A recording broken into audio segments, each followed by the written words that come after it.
증인 나오십시오.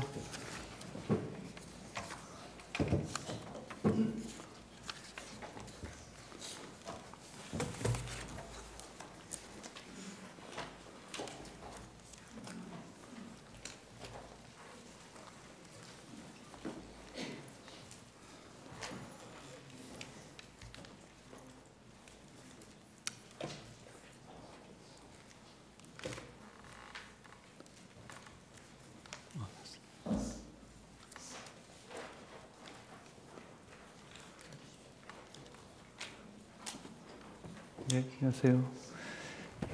건강이 안 좋으신데 출석해 주셔서 감사하고요. 30분 재판이 늦어져서 죄송합니다. 정인의 요청에 따라 신문은 1시간 신문 후 10분 휴식 취하는 방식으로 하겠습니다. 그리고 정인께서는 그 전이라도 몸 상태에 이상이 있으면 말씀해 주시고 이럴 경우 자체적으로 마련한 대응 방안에 따라 조치를 취하겠습니다. 증언 거부권을 고지하겠습니다.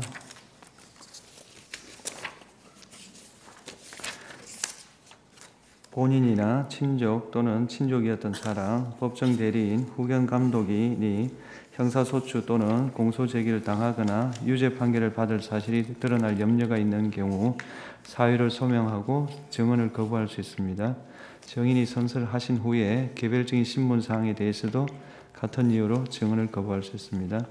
증인이 선서를 하신 후에 경험하지 않은 사실을 경험한 것처럼 기억이 불분명한데도 분명한 것처럼 진술을 하는 등 거짓말을 하시면 위정죄로 처벌받습니다. 선서하십시오.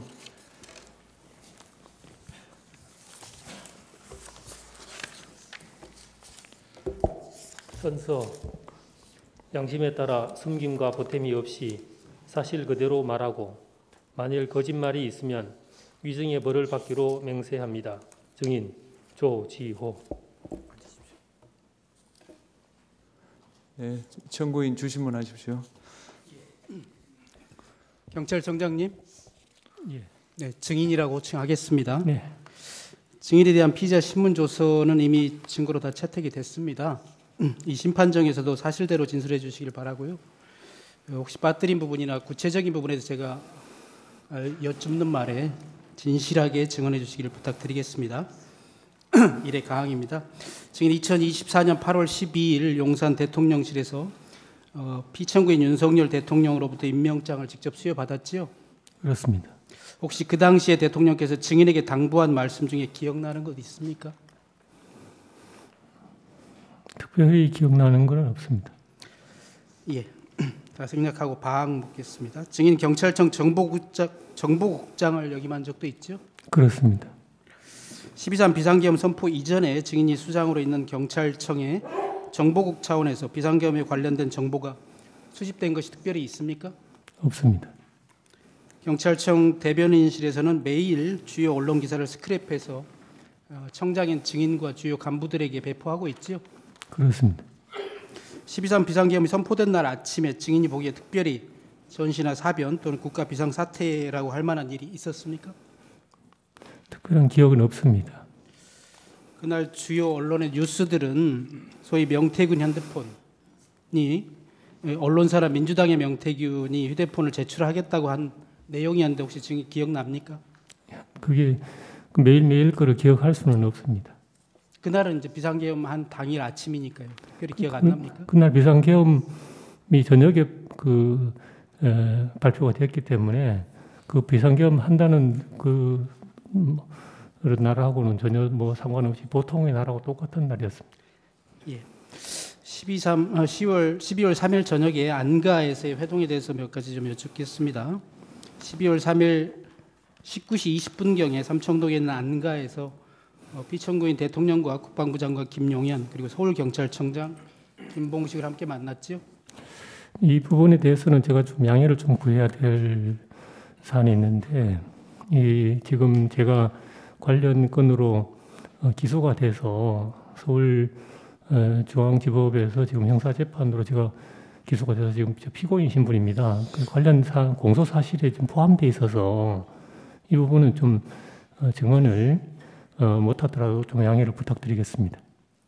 그날 안가에서 이렇게 만난 사실이 있다는 것도 확인해 줄 수 없습니까? 그것도 뭐 공소 사실이 포함되어 있는 내용이라서 공소 사실에 그 어떤 부분을 뭐 확인하고 어떤 부분을 확인 안 하고 하는 것보다는 그거는 형사 재판을 통해서 아마 사실관계가 확인될 수 있을 것 같습니다. 예, 나의 일항을 좀 묻겠습니다. 그 자리에서 피청구인이 증인과 김봉식 서울청장에게 요즘 나라가 많이 시끄럽다. 종북 좌파 세력, 반국가 세력들이 사회 곳곳에서 나라를 혼란스럽게 하고 있다.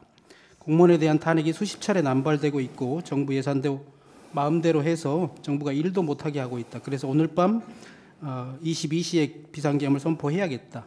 계엄이 선포되면 계엄군이 국회와 여러 곳에 갈 것인데 많이 혼란스럽고 시끄러울 것이다. 계엄군이 국회에도 갈 것인데 경찰이 나가서 국회 통제를 잘해달라라고 말하지 않았습니까? 그것도 이제 그 같은 이유로 좀 양해를 부탁드리겠습니다. 그 당시에 피청구인이 국정원과 경찰이 엉망이다라고 해서 증인이 검찰에서 경찰청장이 증인에게 경찰이 엉망이다라고 해서 증인이 바짝 쫄았다 이렇게 진술한 바 있는데 사실인가요? 같은 그 공소 사실 관련된 거라서 이런 내용도 공소 사실에 포함되어 있습니까? 어차피 그 공소장에 다 뭐 그 정확하게 어떤 공소장이 어떤 문구로 나와 있는지는 제가 잘 모르겠습니다만 어쨌거나 그 전반적인 사실이 공소 사실에 포함되어 있는 그런 내용입니다. 증인이 이런 사실에 대해서 확인해 주면 증인의 그 형사 사건에서 불리해진다고 생각합니까? 그거는 뭐 분리할 수도 있고 그렇지 않을 수도 있는데 지금 제 형사 재판이 지금 공판 준비 기일 단계에 있고 제가 변호사로부터 들은 말에 의하면 아직 그 기록도 다 복사되어 오지 않았기 때문에 지금 검토할 수 있는 그런 상태가 아니다는 점을 좀 양해를 해주시면 감사하겠습니다. 예.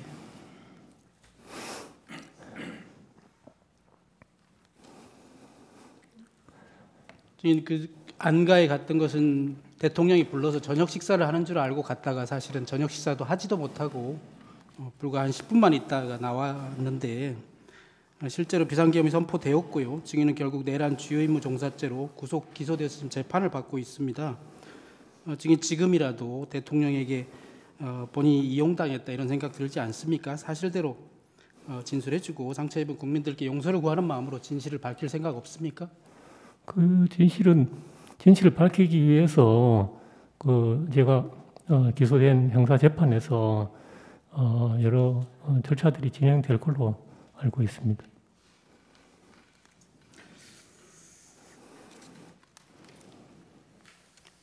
그럼 그 진실은 증인의 형사 재판이 끝나기를 기다려야 된다고 생각하는 거예요?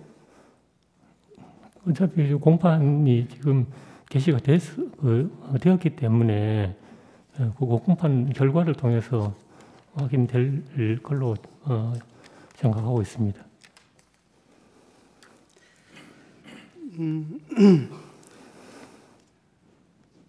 몇 가지만 더 여쭤보겠습니다. 그 안가에서 국방부 장관 김영현이 증인과 김봉식 서울경찰청장에게 A4 문건을 각각 나눠줬다고 하는데 그런 사실이 있습니까? 그것도 지금 같은 맥락으로 조금 양해를 좀 부탁드리겠습니다. 그럼 제가 묻는 말에 어떤 부분에 대해서는 답변을 하실 거고 어떤 부분은 답변을 안 하실 생각인가요? 공소 사실과 관련된 부분은 제가 답변 드리기가 어렵습니다. 왜냐하면 중복해서 말씀드리지만 지금 기소가 돼서 공판이 지금 시작이 됐고 다분히 초기 단계인 준비 단계이기 때문에 제가 지금 어떤 증거에 대해서 어떤 결정을 내리기가 좀 쉽지 않은 그런 상태라는 점을 좀 양해를 부탁드리겠습니다. 예.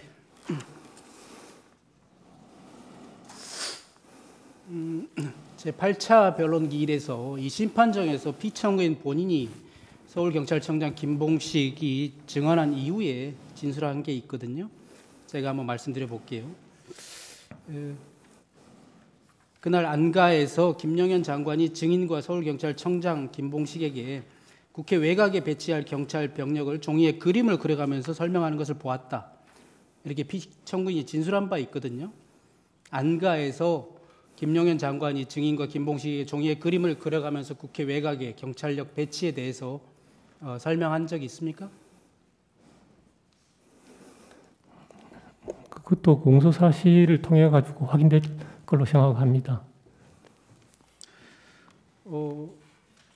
피청구인 본인이 이런 말도 했습니다. D타임이 되기 전에는 국회에서 너무 가까이 있지 말고 멀리 배치했다가 계엄이 선포되면 즉시 출동하여 배치하라는 말을 피청구인이 김용현 장관이 말하는 것을 들었다고도 했습니다. 이것도 답변 안 하시겠어요? 그런 사실이 있습니까? 그것도 사실은 그게 형사재판을 통해서 확인돼야 될 내용입니다. 예. 이 8차 변론을 포함해서 이 재판이 진행되고 있는 것 증인 혹시 TV나 방송을 통해서 지켜보고 있습니까? 죄송합니다만 제가 지금 그 지난주에 그 1차 항암 주사를 맞고 지금 회복 기간에 있기 때문에 제가 사실은 제 건강 문제 외에는 뉴스라든지 이런 거를 팔로우하기가 어려운 상황이라서 뭐 전혀 좀 뉴스를 지금 안 보고 있는 그런 상태입니다. 네, 그 김봉식 서울경찰청장의 증언도 혹시 보거나 언론 보도를 통해서 확인한 사실이 없어요? 좀 방금 우리 말씀하시는 것 듣고 처음 들었습니다. 처음 들으셨습니까? 예. 사실은 이 내용은 증인이 검찰에서 10번 이상 조사를 10번 정도 조사 받으셨는데 그때도 나오지 않은 내용이었어요. 이 심판정에서 8차 변론 때 피청구인이 처음 얘기한 것이거든요. 증인도 증인 재판을 준비해야 되니까 이런 거 확인해야 되지 않습니까? 혹시 변호인을 통해서 확인한 바 없어요? 죄송합니다만 제가 여기 증인으로 출석하면서 성실하게 준비를 해 왔어야 되는데 사실은 제 건강이 그 정도까지는 여력이 없어서 일단은 제가 검찰에서 조사받았을 때까지 그리고 12월 3일 당일날과 관련된 여러 가지 제 기억하고 있는 내용을 성실하게 증언하기 위해서 나왔습니다.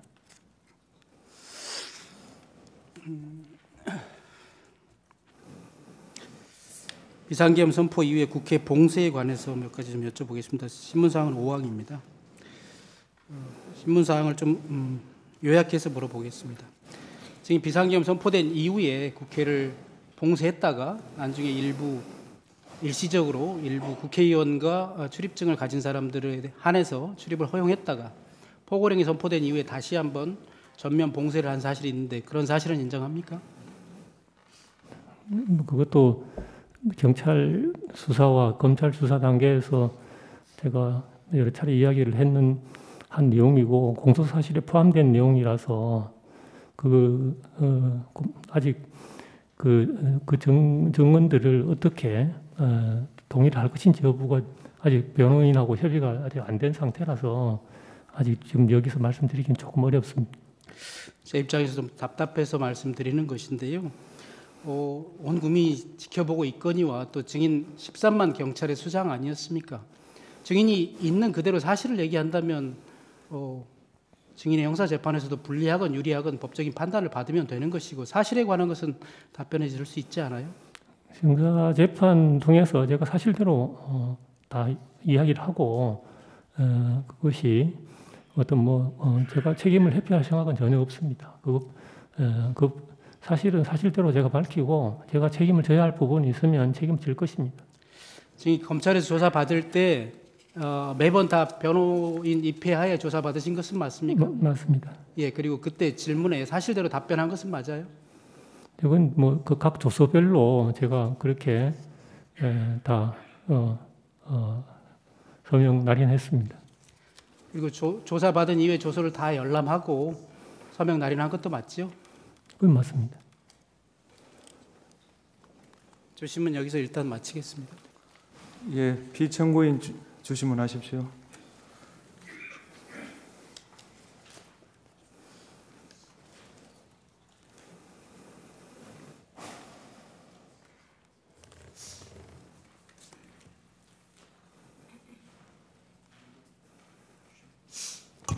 네, 청장님 이동찬 변호사입니다. 먼저 건강이 많이 안 좋으신 걸로 알고 있는데 어려운 걸음 해주셔서 감사드립니다.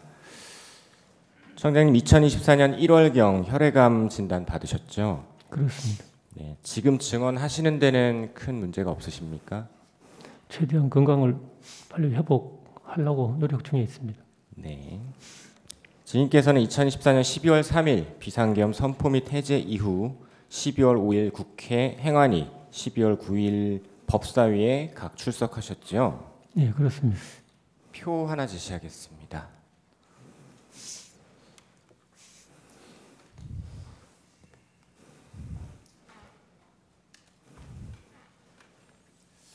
증거는 아니고요. 증인께서 국회 출석하고 수사기관에서 조사받으신 일정들입니다.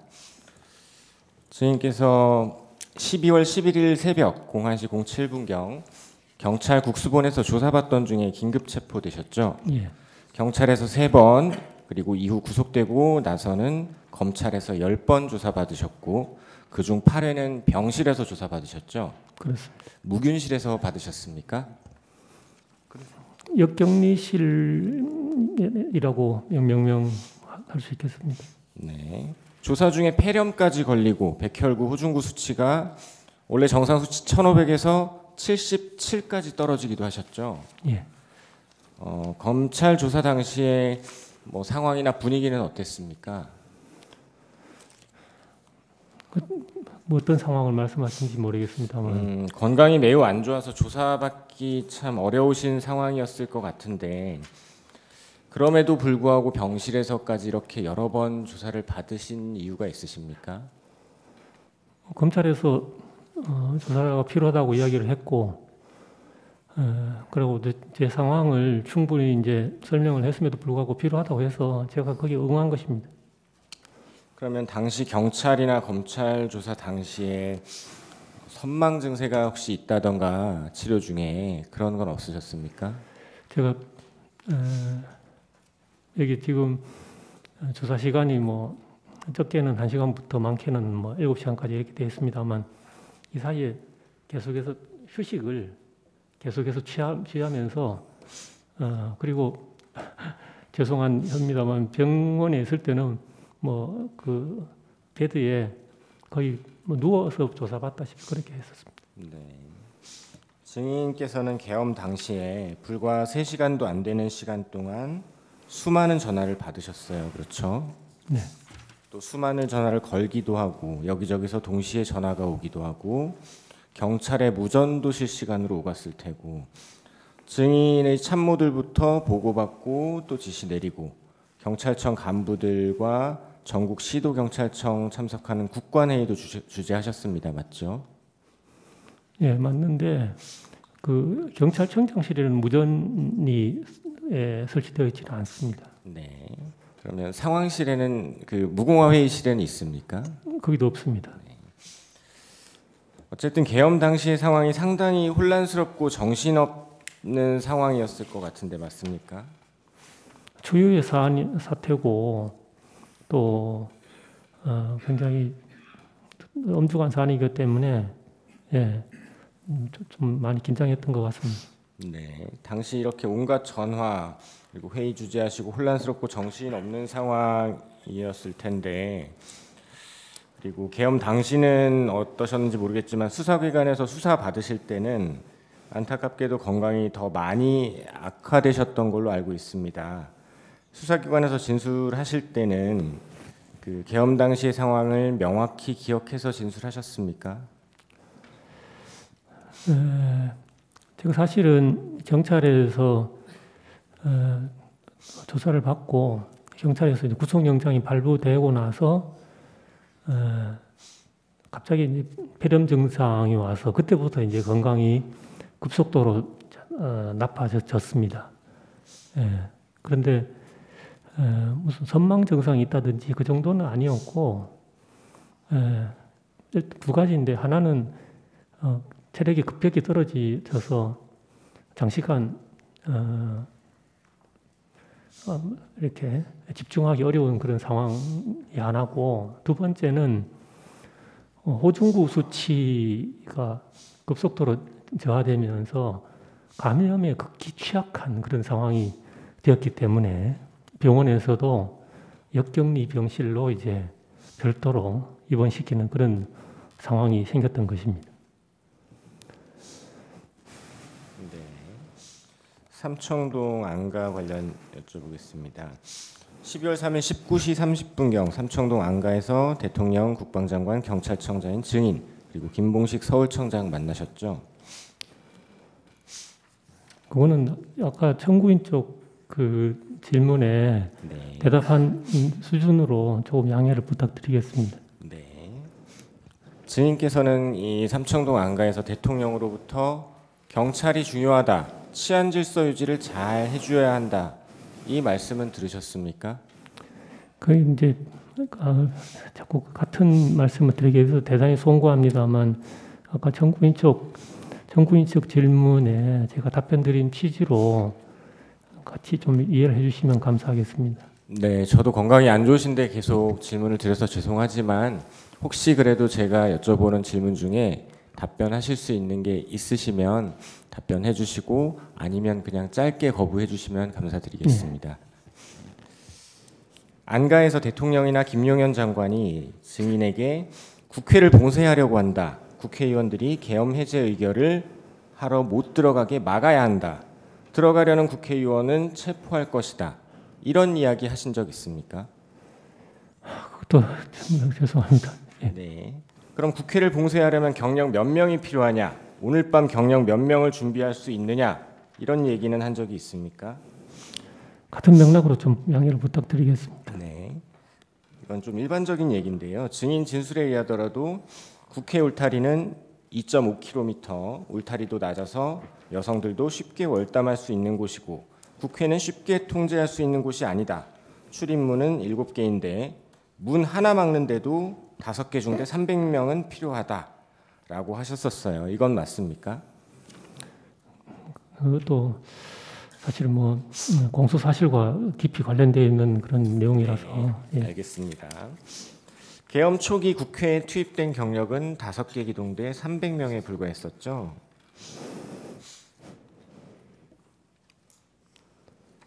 네, 그건 맞는 것 같습니다. 네. 안가에서 대통령 또는 국방장관으로부터 방첩사를 지원해라, 방첩사를 지원해서 정치인 등을 체포해라 이런 말 들어보신 적 있습니까? 그것도 이제 공소 사실과 좀 밀접하게 관련되어 있는 내용 같습니다. 네. 안가에서 대통령은 주로 국회의 탄핵, 특검, 예산, 반국가 세력 등등에 대한 이야기를 했었는데 대통령 말씀 중에 국방부 장관이 A4 용지 문건을 증인과 김봉식 청장에게 나누어 주었다고 하셨어요. 맞습니까? 그것도 공소 사실과 관련되어 있는 것 같습니다. 네. 그 A4 용지에 2200 국회와 같이 시간과 장소 몇 군데가 기재되어 있었죠. 그건 이제 공소 사실 내용. 증인 검찰에서 김용현 장관이 문건을 나눠줄 때 대통령이 계속 말씀 중이라서 꼼꼼히 읽어볼 수가 없었다라고 진술하셨습니다. 맞습니까? 조서 내용도 지금 그 공소 사실 관련돼 있어서 죄송합니다만 네, 짧게 거부 의사 표현해 주시면 되겠습니다. 그럼 대통령께서는 하던 말을 계속했다는 것이고 A4 문건에 대한 말을 하거나 설명한 건 아니겠네요. 죄송합니다. 예. 네. 증인께서는 이 A4 문건에 대해서 조악한 수준이었다. 경찰청장으로 증인이 알아야 할 내용이 없었다. 실제로 비상계엄을 선포할 것이라고 생각하지 않았다. 문건도 중요하게 생각하지 않아 읽어보지도 않았고 증인의 배우자가 찢어버리라고 하여 찢어버렸다. 21시 30에서 22시경 김용현 장관이 전화하여 좀 늦어질 것 같다라고 하였음에도 증인은 이 이야기를 나한테 왜 하지? 라고 생각했다고 진술하셨습니다. 맞습니까? 죄송합니다. 그건 증인께서는 계엄 이후 체포 구속되기 전에 국회 행안위, 법사위에 각 출석해서 계엄 선포 사실을 TV에서 대통령이 담화를 발표하는 걸 보고 알게 되었다라고 말씀하셨죠? 네, 그렇습니다. 증인께서는 원래 12월 4일 대통령 앞에서 마약 관련 회의와 증인의 발표가 예정되어 있으셨죠? 그렇습니다. 네, 그래서 12월 3일 퇴근 무렵에도 그게 신경 쓰여서 부하 직원에게 발표 자료를 준비하게 하고 발표 자료가 준비가 다 됐다는 이야기를 듣고 집에서 다시 출근을 해서 22시경 집무실에 가서 그 자료를 공부하셨던 것으로 보이는데 맞습니까? 예, 그건 맞습니다. 증인께서는 대통령이 이례적으로 불러서 간 자리에서 대통령이 비상계엄을 이야기하면서 경찰이 치안질서 유지를 잘해달라라고 했다는 것이고 그와 관련해서 대통령 옆에 있던 국방장관이 시간과 장소가 기재된 문서를 줬는데 그런데도 증인은 비상계엄을 선포할 것이라고 생각하지도 않았고 문건도 중요하다고 생각을 안 했고 경찰이 뭘 해야 한다고 생각하지도 않았고 증인에게 부여된 임무도 없었고 그래서 읽어보지도 않았고 배우자의 말을 듣고 찢어서 휴지통에 버렸다. 국방장관이 다시 전화해서 좀 늦어질 것 같다라고 했음에도 그런 얘기를 증인에게 왜 하지라고 생각했다는 것입니다. 그리고 계엄 직후 국회 행안위 법사위 나가서도 계엄을 TV 보고 알았다. 계엄이 끝나고 난 뒤에 이 계엄이 곧 내란이라는 전제 하에 수사기관에서 증인, 서울청장, 기타 사령관들 모두 내란의 중요 임무 종사자라고 몰아세우니까 방금 말씀드린 이런 증인의 진술 중에 일부 사실과 다르게 진술하신 것도 있는 거 아닙니까? 그게 이제 공소장에 나와 있는 내용들이 일부 있는데 그건 이 자리에서 답변 드리는 건 적절하지 않는 것 같습니다. 네, 국회 1차 통제 관련 질문 드리겠습니다. 22시 23분 비상계엄이 선포되고 나서도 처음에는 통제까지는 안 하고 그냥 국회 7개 문마다 경찰 총 5개 기동대 300명만 배치했었죠. 그건 공소 사실이 포함되어 있는 내용입니다. 그러다 22시 45분경 증인이 김봉식 청장에게 국회에 경력 배치가 되었는지 물으려고 전화하셨다가 일시에 사람들이 많이 몰려오고 있는 상황이라 시민들 안전, 국회의 안전이 우려돼서 이 1차 통제를 하게 된 것이죠. 죄송합니다. 그건 공소 사실이 포함되어 있는 내용입니다. 네. 국회 경비대장 목현태의 진술에 의하더라도 원래부터 국회는 18시경부터 다음날 아침 9시까지는 일반인의 출입이 금지되어 있고 국회 관계자도 신분 확인 후에 출입이 가능하다고 하던데 맞습니까? 그건 제가 잘 모르겠습니다. 네. 일시적 선별적 국회 출입 허용 부분에 대해서 여쭤보겠습니다. 김봉식 서울청장께서는 23시 07분경부터 국회 상시 출입자들의 출입을 허용했는데 알고 계시죠? 그 공소 사실이 포함되는 내용입니다. 네. 이렇게 국회 상시 출입자들 출입을 허용하게 된 경위가 김봉식 청장이 증인께 전화를 해서 국회 상시 출입자들이 출입하게 해달라고 항의를 합니다. 검토 결과 출입을 통제할 법적인 근거가 없습니다. 출입을 허용해야 하겠습니다. 라고 했고 증인도 맞네요. 라고 해서 출입을 허용하게 된 건 맞습니까? 이거 공소 사실입니다. 그래서 23시 07분경부터 2차 통제 지시가 내려간 23시 37분경까지 약 30분 동안은 국회의원, 보좌관, 국회 직원, 출입 기자 등 다수가 국회로 들어갔죠. 공소 사실이 포함된 내용 같습니다. 증인 이 시점, 그러니까 일시적 선별적 통제가 허용되고 있던 23시 07분경부터 23시 37분경 사이에 대통령으로부터 전화 받으신 거 있으시죠? 공소 사실이 포함된 내용입니다. 당시 대통령이 증인에게 전화하여 상황이 어떤지 물어봤고 증인이 대통령에게 이렇게 보고한 기억이 있는지 한번 들어보시죠. 김봉식 청장이 보고하기를 군은 아직 도착을 안 했고 사람들은 몰려오고 있고 김 청장이 검토해보니 국회의원, 국회 관계자들의 출입을 막을 법적 근거는 없어서 신분 확인 후에 들여보내고 있답니다. 이렇게 증인이 보고하자 대통령이 역시 우리 김봉식 서울청장이 수사통이라 법도 잘 알고 잘하고 있네 라고 말하고 끊었던 거 기억나십니까?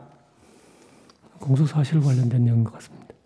계엄이 해제되고 난 12월 4일 새벽, 증인은 대략 5시경으로 기억하고 계시던데 그 즈음에 대통령으로부터 전화받은 사실 있으시죠? 예. 그때도 대통령이 증인에게 우리 김봉식 청장이 초동대처를 잘해서 국회도 신속하게 들어가서 해제 의결 잘하고 상황이 잘 정리됐다. 김봉식 청장한테 잘했다고 수고 많았다고 꼭 전해주고 내가 직접 격려 전화하고 싶은데 일단은 김 청장도 늦어서 피곤할 테니 좀 쉬고 내가 내일 전화하겠다고 전해달라. 이렇게 말씀하신 적 있습니까?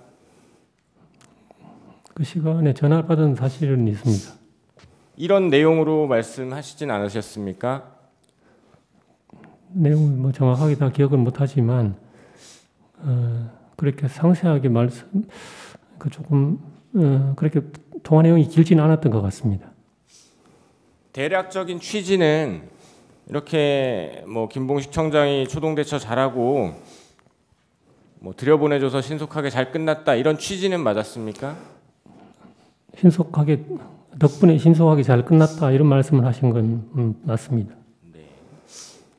그리고 실제로 대통령은 12월 4일 날이 밝고 나서 김봉식 청장에게 전화해서 같은 내용 초동대처 아주 잘해줘서 의원들 잘 넣어줘서 상황이 아주 빨리 잘 끝났다 수고했다 이렇게 격려하셨다고 합니다. 알고 계십니까? 그 나중에 김봉식 청장한테 들었습니다. 그렇죠. 김봉식 청장 증언에 의하면 증인께서도 계엄이 끝나고 하루 이틀 지난 후쯤 김봉식 청장에게 전화로 대통령이 전해달라던 격려 전해주셨다고 하던데 맞습니까? 그때 김봉식 청장하고 통화는 한 것 같은데 구체적으로 무슨 이야기를 했는지는 제가 잘 기억을 못하겠습니다. 네, 대통령에게 김봉식 청장에게 증인께서 대통령이 잘했다 그러더라 대략 이런 취지의 말씀 전달하신 건 있습니까? 제가 대통령님께 전화를 받았던 내용을 이야기를 했었고 김봉식 청장님도 대통령님으로부터 직접 전화 받았다는 이런 내용으로 전화 받았다 하는 이야기를 들은 거는 있습니다. 네. 한편 12월 3일 그 일시적 선별적 국회 출입이 허용되던 그 시점쯤에 증인으로부터 대통령은 김봉식 청장이 선별적 출입을 허용하고 있다라는 보고를 대통령이 받고 나서 수방사령관한테 전화를 했었습니다. 상황이 어떤지. 그러자 수방사령관이 국회 사람이 많아서 어느 문으로 들어가야 할지 모르겠습니다.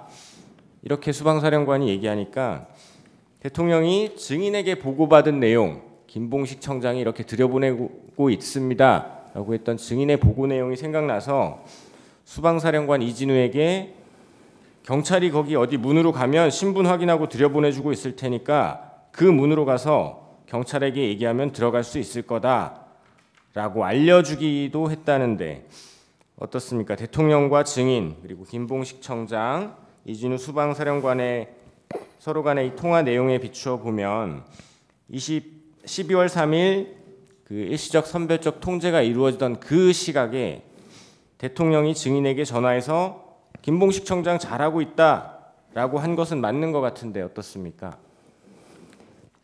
그 시간에 그 대통령님의 전화 내용은 공소사실에 포함되어 있는 내용이라서 여기서 구체적으로 말씀드리기 좀 어려울 것 같습니다. 당시에 어쩌면 공소사실과는 반대되는 국회의원들 잘 들여보내주고 있다는 보고를 하셨고 실제로 들여보내주고 있었고 그거에 대해서 대통령이 잘하고 있네.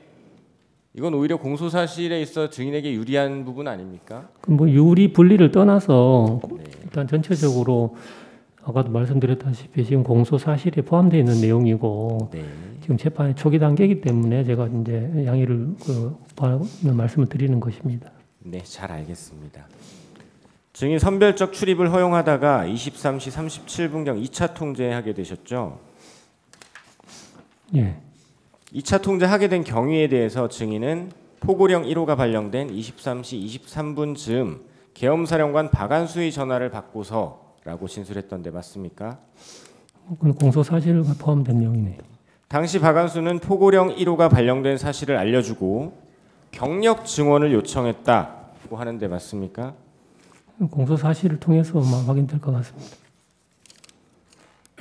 증인은 검찰 조사에서 조사 회차가 거듭되는 과정에서 이 부분에 대해서 처음에는 모르겠다, 또 박안수가 셧해달라고 차단해달라고 했다라고 진술하다가 박안수 말이 맞을 수도 있다, 즉 셧다운이 아니라 경력 증언을 요청했을 수도 있다, 증인이 착각했을 수도 있다라고 진술했던데 박안수가 증인에게 국회를 셧해달라, 차단해달라고 한 게 맞습니까? 아니면 박안수 말대로 경력 증언을 요청한 게 맞습니까? 그것도 아니면 당시 상황이 혼란스러워서 기억이 명확하지 않으신 겁니까? 이런 경찰 검찰 조사에서 제가 기억나는 대로 증언을 했었고 진술을 했었고 그 부분은 이제 앞으로 공소 사실을 통해 가지고 확인돼야 될 내용인 것 같습니다. 네, 증인 건강이 많이 안 좋으신 것 같아서 한 두세 가지만 묻고 정리하겠습니다.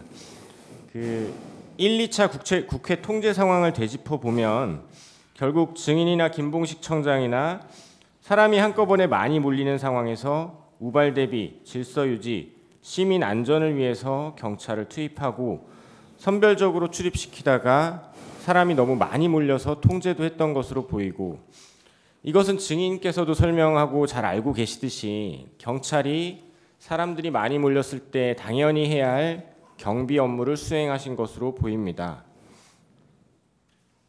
그런데 계엄이 끝나고 나니까 갑자기 계엄이 내란이 되고 증인이나 김봉식 청장 모두 내란 중요 임무 종사자가 되어버렸습니다. 비상계엄 당시에 증인 내란이라는 생각을 조금이라도 해보셨습니까?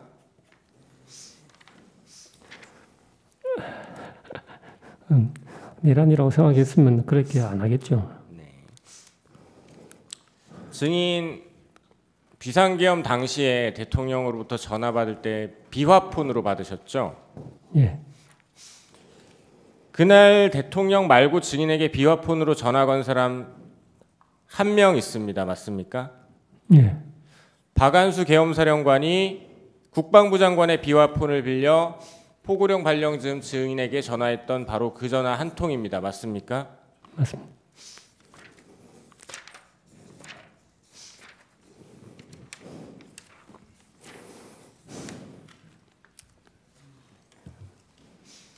방첩사 수사관 100명이나 차량 20대 등 지원 요청은 사실 계엄법과 계엄 매뉴얼에 따라 방첩사 주도로 꾸려지는 합수본에 경찰이 합법적으로 수사관 등을 파견 지원하는 일이었는데, 수사기관에서는 이 요청을 했던 방첩사령관, 요청을 받아 협조 준비를 했던 경찰 모두 중요 임무 종사자로 지목해서 체포, 구속, 기소했습니다. 실무 라인에서도 방첩사 수사기획과장이나 경찰청 수사기획조정관 등 여러 인물들이 수차례 조사를 받으면서 특정 정치인 체포조를 가동한 것 아닌지 추궁을 당했습니다. 특히 증인 같은 경우는 혈액암이라는 지병까지 있으신 상황에서 조사 중에 아까 말씀하신 것처럼 폐렴까지 겹쳐서 건강이 극도로 안 좋았을 것으로 보입니다. 그 상황에서 수사기관에서 증인은 내란범, 특히 정치인 체포조를 출동시킨 것으로 몰려서 심리적 압박이 상당하셨을 것으로 보이는데 어떻습니까? 네, 편안한 상태는 아니었던 것 같습니다. 네, 이상 마치겠습니다. 보충 질문하시죠.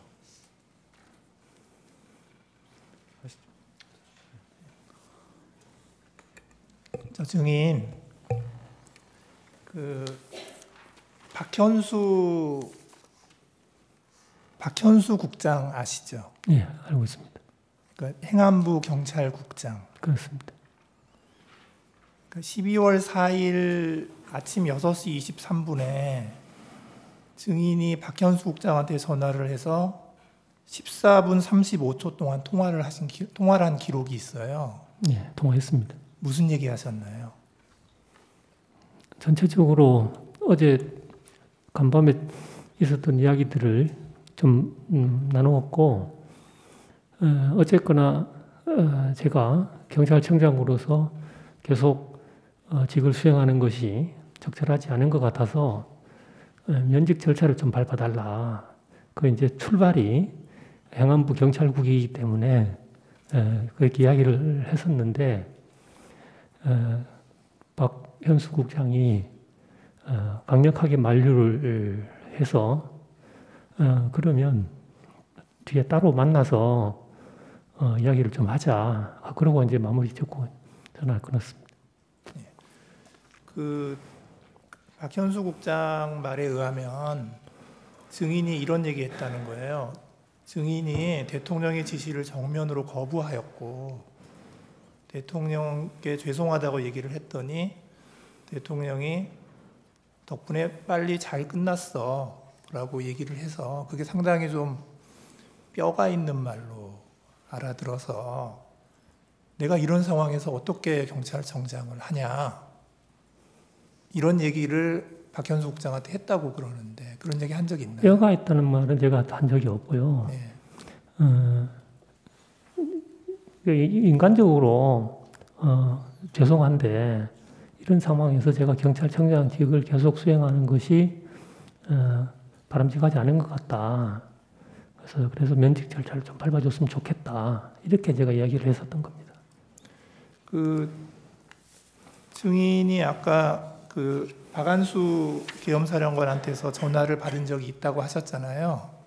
전화를 받았습니다. 전화를 받았는데 증인이 협조 안 해줬죠. 결과적으로 그렇게 됐습니다. 예. 결과적으로 그렇게 됐습니다. 예. 그리고 여인영 방첩사령관이 전화를 했는데 그때도 증인이 협조 안 해줬죠. 예.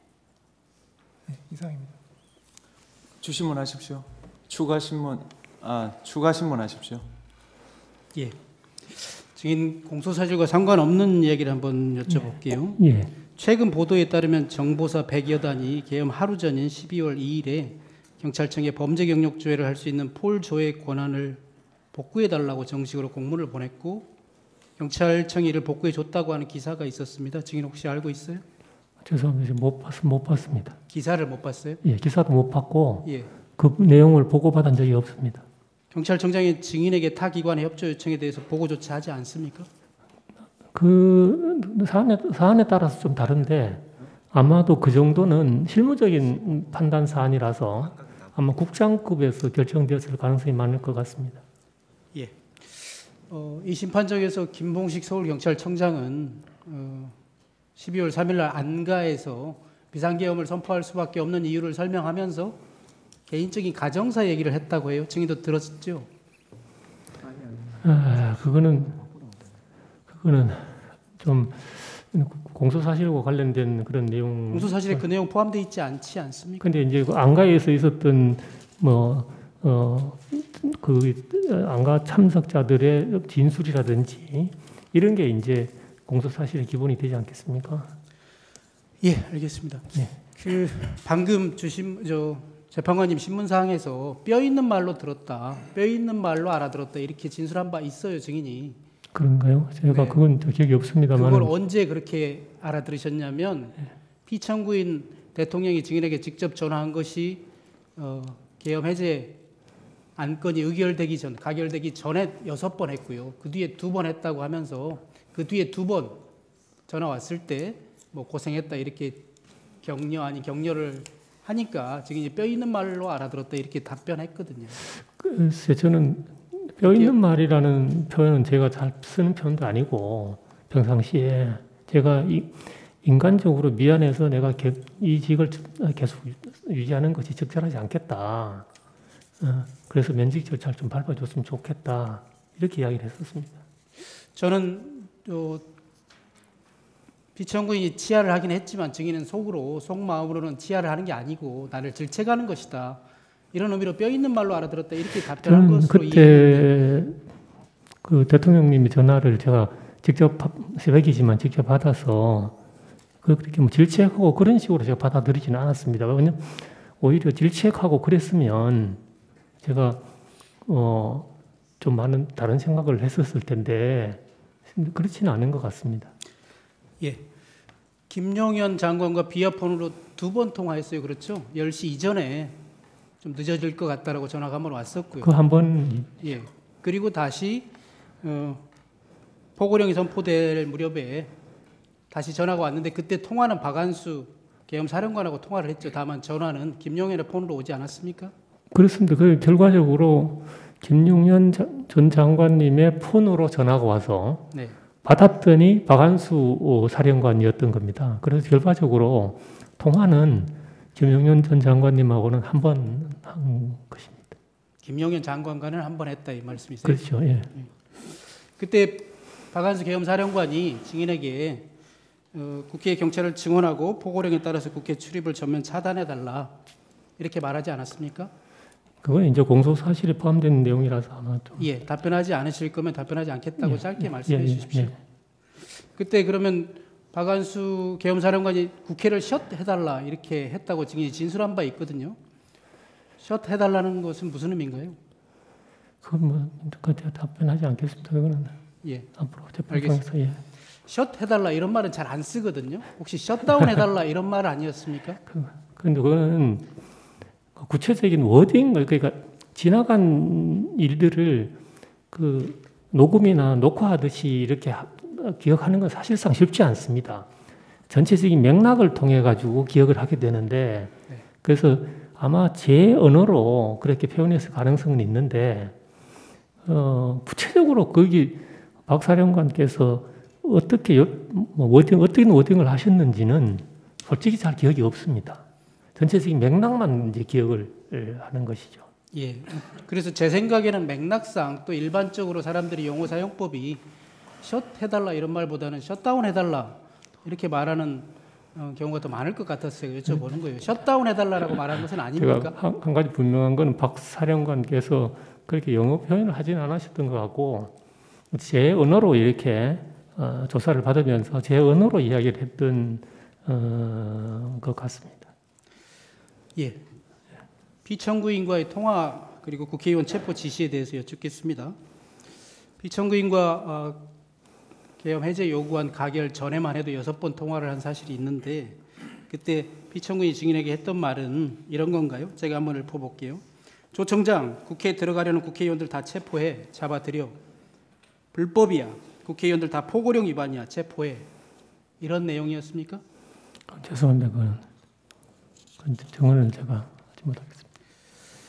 증인은 수사기관에서 이렇게 진술했어요. 그 6번의 통화 모두 국회의원들을 체포하라고 닥달하는 것이었다. 이렇게 진술한 바 있습니다. 그렇게 진술한 적은 있습니까? 그건 앞으로 이제 그 진술 내용이 이제 공판정에서 증거로 사용할지 여부에 대해서는 좀 변호인하고 상의를 좀 해봐야 될 것 같습니다. 예, 국회의원 아니죠. 피청구인과 통화를 했던 시기가 그 시점이 1시 03분에 계엄 해제 요구안이 가결되기 직전이거든요. 그리고 6차례 통화를 했고요. 증인 그때 증인의 집무실에서 TV를 틀어놓고 국회 상황을 다 지켜보고 있었을 것 같은데 그거 맞습니까? TV를 계속 틀어놓고 있었던 걸로 분명합니다. 네. 그러면 TV 방송을 통해서 본회의 개최를 위해서 국회의원들이 국회로 모이고 있는 상황인 것은 증인도 인식하고는 있었겠네요. 그렇습니다. 계속 뭐 그 당시에 제 기억에 TV에는 국회 본회의장을 거의 비추는 화면이 대부분이었던 것 같습니다. 당연히 국회 본회의가 왜 열리려고 하는지도 알고 네, 계셨죠? 그렇습니다. 예. 증인의 진술 피의자 신문 조서에 보니까 그 무렵에 11시 반 이 무렵에 국회의원 이상식, 조은희 국회의원, 그다음에 서범수 의원이 전화를 했다고 돼 있는데 그 전화 받은 것은 맞습니까? 네.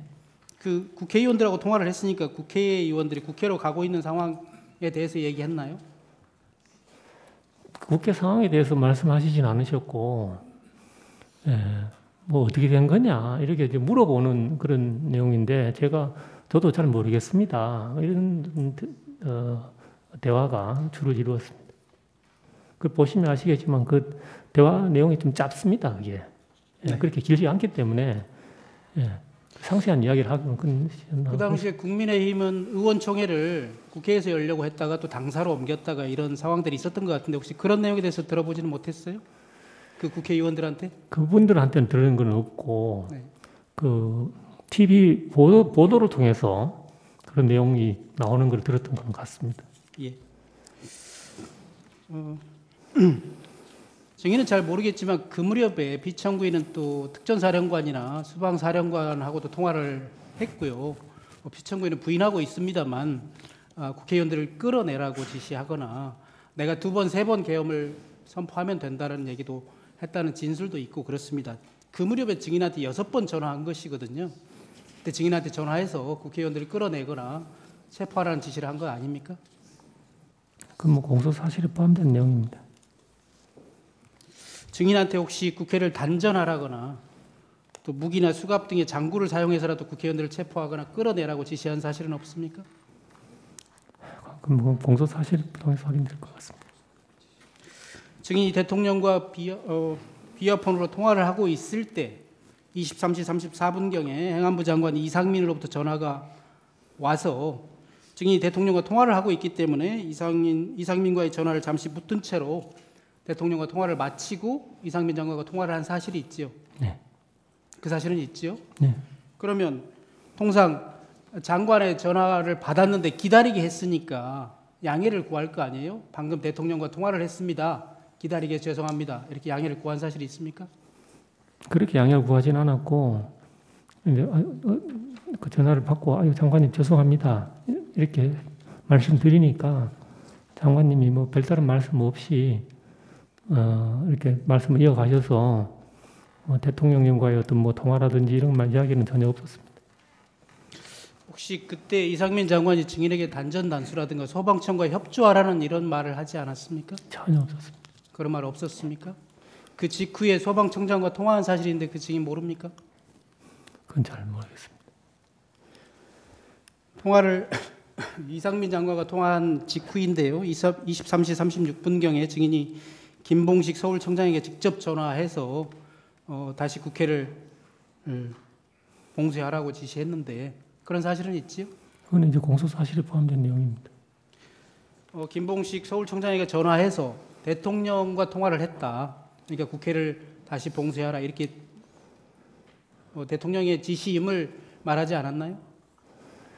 하여튼 공소 사실에 포함된 내용을 통입니다. 예. 예, 신문상 14망입니다. 해제 요구안이 가결된 이후에도 비청구인으로부터 2차례 전화를 받았다고 했는데 그건 맞습니까? 예, 그런 것 같습니다. 그게 제가 나중에 통화 기록을 보면서 알게 된 내용입니다. 그 2차례의 통화는 계엄 해제 요구안이 가결된 이후이고 또 비청구인이 계엄을 해제하겠다고 공식적으로 담화를 발표하기 이전인 것은 맞습니까? 그거는 담화 발표 이후인 것 같은데요. 그 2차례 예. 다요? 예.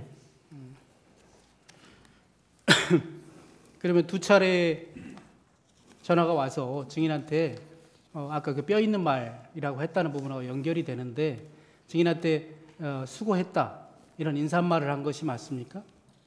네, 수고했다고 말씀하셨고, 예, 그래서 예, 수고했다고 말씀하신 걸 분명합니다. 그 시점이면 상당히 다급한 상황일 때인데 한가하게 2번이나 전화해서 수고했다는 말을 했다는 게 사실입니까? 그거는 새벽 거의 끝나고 네. 새벽 그 새벽 시간이기 때문에 그때는 상황이 끝난 뒤라서 뭐 다급하고 그러진 않았습니다. 제가 그 경찰청장실 집무실 안에 있는 내실에 들어가서 그 침대에서 자고 있다가 전화를 받았기 때문에 예, 다급하고 그렇진 않았습니다. 뭐 어쨌든 간에 2차례나 똑같은 수고했다는 치하를 하려고 2차례나 전화했던 것이 맞아요. 근데 지금 통화 목록에 2차례가 돼 있었는데 실제로 제가 기억하는 건 한 번인데 예, 근데 대통령께서 전화하셔가지고 뭐 수고했다고 말씀하시는 그게 이제 기억이 나는 겁니다. 네, 그 경찰국장 박현수와 통화에 대해서 좀 여쭙겠습니다. 계엄 해제 요구안이 가결된 직후인 공안시 13분경에 박현수가 증인에게 전화해서 2분 52초 동안 통화한 사실이 있던데 그런 통화를 한 사실은 있지요? 뭐 통화 목록이 있으면 통화했을 겁니다. 그때는 어떤 통화였는지 기억납니까? 제가 이제 그뭐 어떤 구체적으로 어떤 통화를 했는지는 제가 기억을 잘 못합니다. 예, 아까 그 처음에 국회를 전면 봉쇄했다가 나중에 일시적으로 풀었다가 다시 포고령 선포 이후에 또 전면 봉쇄했고요. 그리고 그것이 계엄 해제 요구안이 가결된 이후에 01시 45분경까지 지속이 되거든요. 그리고 증인의 진술에 이런 게 있더라고요. 국회에서 계엄 해제 요구안이 가결되긴 했지만 대통령이 아직 해제를 공식으로 선포하지 않았으니까 더 기다려보자라고 해서 풀지 않았다고 증인이 진술한 바 있거든요. 01시 13분경에 경찰국장 박현수가 전화해서 아직 국회 봉쇄를 풀면 안 된다라고 말을 했기 때문에 풀지 않고 있었던 것은 아닙니까? 분명한 거는 박현수 국장이 저한테 지시하거나 이렇게 할 위치에 있는 것도 아니고 실제 그렇게 하지도 않았습니다. 제가 박현수 국장하고는 개인적으로도 좀 신뢰하는 사이고 해서 서로 뭐 상의하고 이런 거는 있을 수 있어도 박 국장이 저한테 뭐 장관님 지시니까 이걸 이렇게 하라 이렇게 전화한 적은 단 한 번도 없습니다. 예, 알겠습니다. 그리고 그날 오전 6시경에도 통화를 상당히 오랫동안 했었죠. 그런 사실은 있지요? 그건 아까 재판관님 예. 신문에 제가 그리고 말씀드린 나서 대로 그날 오후에 12월 4일 오후에 네, 박현수 경찰국장이 증인의 사무실로 찾아온 적도 있죠. 그렇습니다. 예, 그때는 무슨 용건으로 찾아왔나요? 그 당시에는 이제 이 비상계엄 상황이 없으면 정상적으로 하면 그 주에 경찰 고위직 인사가 예정되어 있는 중입니다. 그래서 인사의 어떤 시기라든지 전체적인 범위라든지 하는 것을 그 경찰국장과 제가 상의하기로 미리 약속이 되어 있던 그 만남이었습니다. 경찰 고위직 인사 상의하러 왔다 이 말씀이시죠? 그렇습니다. 예. 12월 4일 오후에 증인에게는 행안부 경찰국장으로서 이상민 장관의 메신저 역할을 한 박현수가 증인을 찾아와서 얘기를 하고 김봉식 서울청장에게는 피청구인이 직접 전화를 했거든요. 그 무렵에. 그 다음 날 12월 5일 날 증인과 서울청장 김봉식과 이상민 행안부 장관이 국회에 가서 증언했지요. 예. 그 당시에는 안가에 간 사실을 숨기고 거짓말 하신 것은 맞잖아요. 그렇습니다. 그래서 내일 어떻게 답변할지에 대해서 서로 입을 맞추기 위해서 박현수가 증인을 찾아온 것은 아닙니까? 그거는 전혀 아닙니다. 그거는 박 국장과의 만남은 사전에 예정이 되어 있었고 예, 신문 제안하겠습니다. 1시간이 지났으므로 정인의 휴식을 위해 휴정하고 8시 40분에 속개하겠습니다. 재판관님, 한 5분으로 짧게 끝내고 그냥 바로 끝내시는 건 어떨지 지금 괜찮으시다면. 아니, 정인 의사. 정인이 1시간 하고 쉬기를 원하기 때문에 쉬하겠습니다.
예, 피청구인 추가 신문하십시오.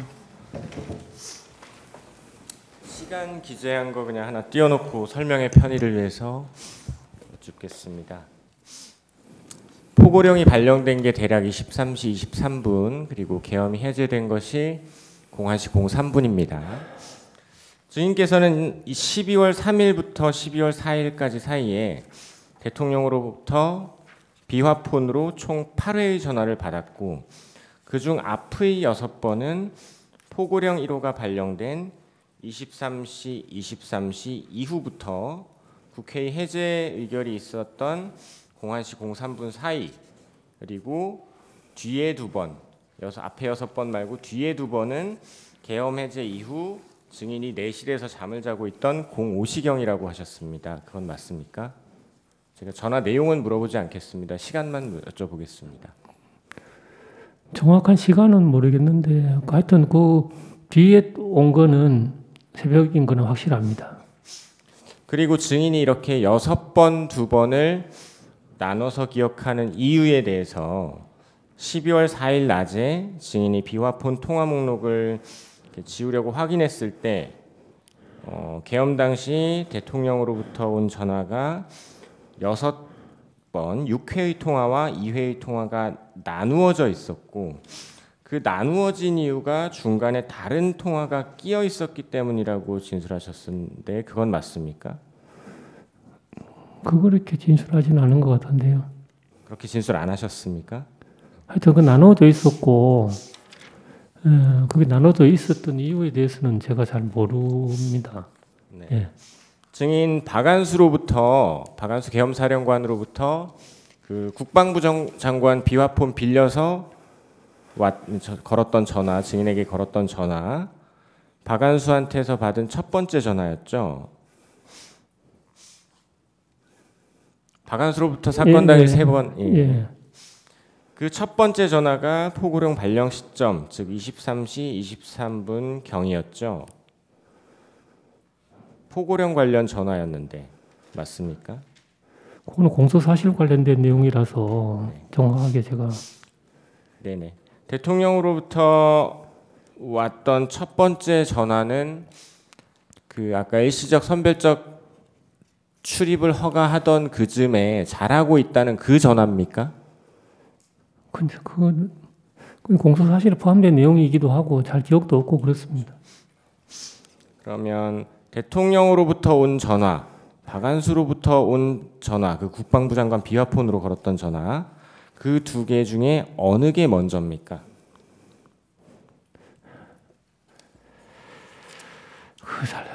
그 기억이 정확히 잘 모르겠습니다.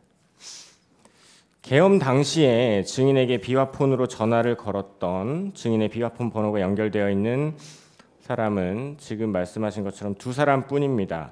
박안수 사령관이 김용현 장관 비화폰으로 걸었던 23시 23분경의 전화, 그리고 대통령으로부터 걸려왔다는 전화들, 이 2사람, 즉 대통령과 국방부 장관 비화폰 말고 계엄 선포 이후 12월 4일 낮 증인이 비화폰 통화 목록 확인하실 때까지 증인의 비화폰으로 전화를 걸어온 다른 사람은 없다고 하셨습니다. 조금 전에 맞습니까? 그렇게 증언하셨습니다. 다른 사람하고 통화한 기억은 없는 것 같습니다. 그렇다면 박안수가 첫 번째 전화한 게 23시 23분경인데 그 이전에 대통령이 6번 전화했고 계엄 해제 이후에 2번 전화했다는 것이 되는데, 한편으로 또 증인은 6번의 전화가 모두 포고령 발표 이후, 즉 23시 23분 이후라고 하셨습니다. 시간상 존재하기 어려운 통화로 보이는데 어떻습니까? 그거는 공소사실 관련된 내용이기도 하고 제 기억이 사실 이 부분이 정확하지 않기 때문에 여기서 말씀드리기는 좀 적절하지 않은 것 같습니다. 제가 이제 증인께 여쭙는 거는 포고령 발령 즈음에 박안수로부터 국방부 장관 비화폰 가지고 증인한테 전화를 걸었습니다. 요거를 기준으로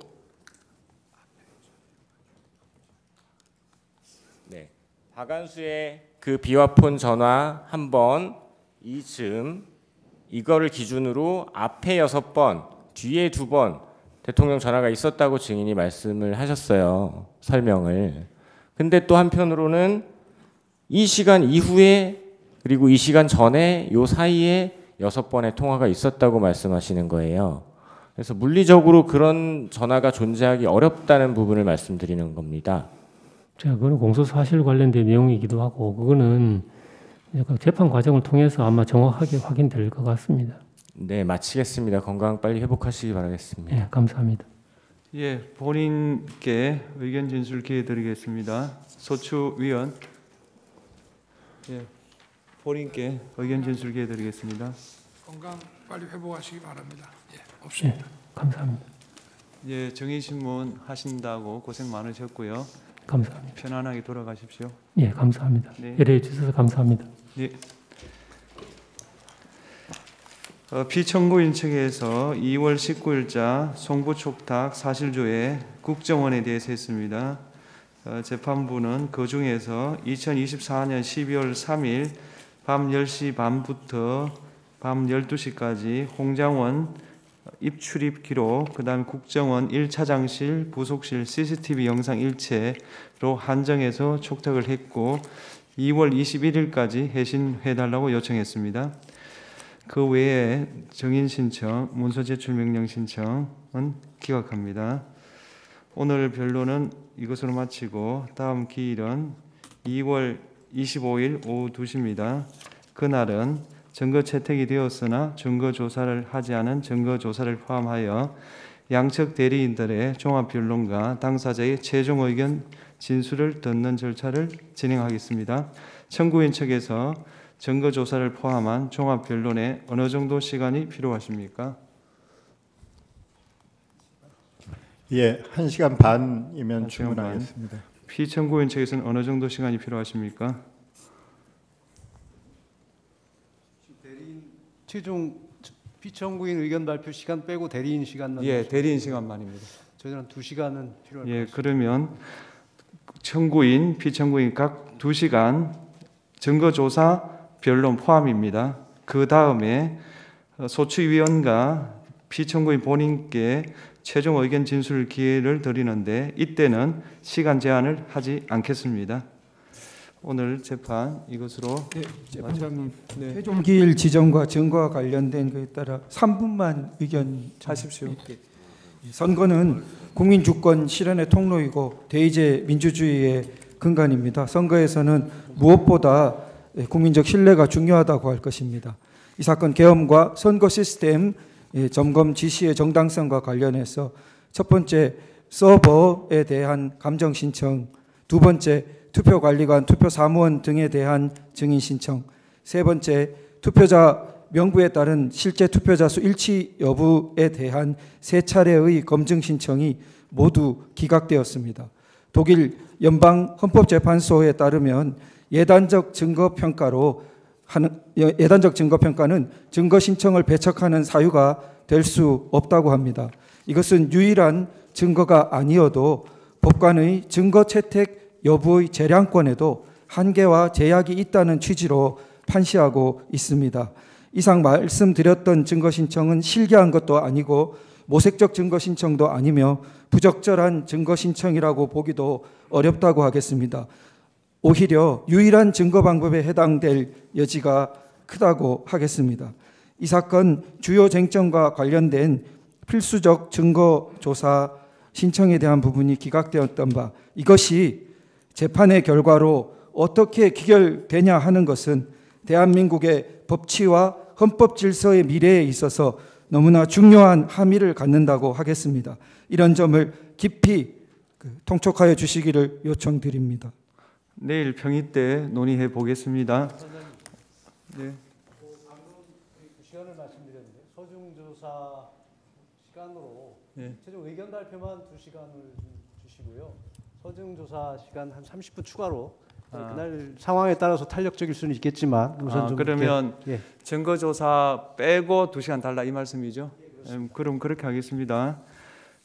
서정 요지 진술 동영상 재생에 관한 거는 그대로 인정해드리고 그 외에 종합 변론 시간으로만 청구인 2시간, 피청구인 2시간 그렇게 해드리겠습니다.